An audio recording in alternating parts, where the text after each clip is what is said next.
Bonsoir à tous, bienvenue à vous dans cette nouvelle vidéo. Alors ce soir j'ai envie de parler de pierre et notamment comment choisir une pierre. C'est vrai on me pose très régulièrement la question et puis écoutez, ce soir j'ai envie d'y répondre et puis libre à vous de me donner vos impressions en commentaire suite à la vidéo, c'est toujours très intéressant. Alors, selon moi, le plus simple et le plus naturellement possible, en fait, pour le choix d'une pierre. Et afin que le mental, surtout, n'intervienne pas. Il faut choisir une pierre comme on choisit un fruit dans une corbeille, sans réfléchir, sans effort, mais surtout avec beaucoup de plaisir, hein. Chaque création de la nature contient quelque part une sorte de lumière particulière et unique qui va nous apporter une énergie justement particulière et unique. Inutile, pour moi en tout cas, inutile donc d'utiliser un pendule. Vous pouvez le faire, hein, si vous en avez besoin, vous le faites, tout est juste, hein. Mais de base, c'est pas forcément utile d'utiliser un pendule. Les conseils des uns et les recommandations des autres, parce que voilà, car le bon choix sera de toutes les façons celui du cœur. Parfois, certaines pierres ne seront pas forcément même les plus belles, mais elles nous attirent sans qu'on sache vraiment pourquoi. C'est celle-là et puis c'est pas une autre. Alors, faut pas réfléchir. Ça sera donc celle-ci. Ce sera justement celle-là qui va, quelque part, entreront le mieux en résonance avec notre énergie, hein, car les choses les plus essentielles, quelque part, sont difficilement explicables, puisqu'elles sont l'expression de l'âme.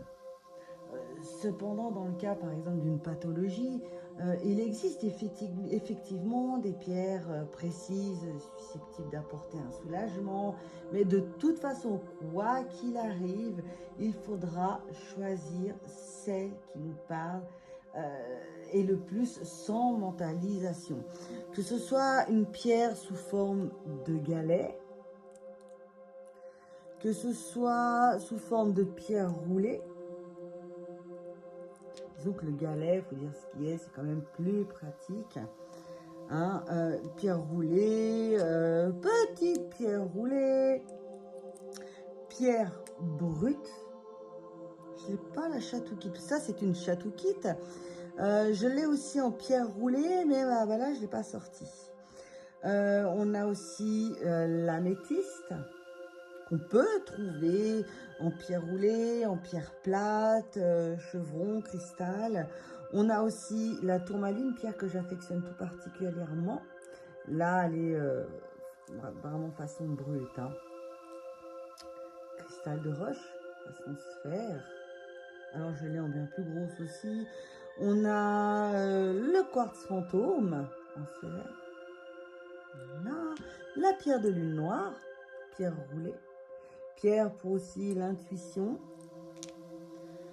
Mes chouchous, l'obsidienne œil céleste. Je sais pas si on a... Bon, la plus belle pour moi, voilà, celle qui m'accompagne à chaque vidéo, chaque consultation de voyance, voilà, c'est celle-ci. Et sur la vidéo, honnêtement, ça ressort pas énormément. Bon, mais voilà, quoi qu'il en soit, que ce soit sous sphère, que cela soit brut, que cela soit en pierre roulée, galet, peu importe. Écoutez votre âme, c'est le plus important. L'âme, c'est ce dont vous avez besoin. Écoutez-vous. Alors, dites-moi, qu'est-ce que vous en avez pensé? C'est simple en fin de compte. Pas de chichi, rien, juste d'écouter son âme. À tout bientôt sur Renard Bleu.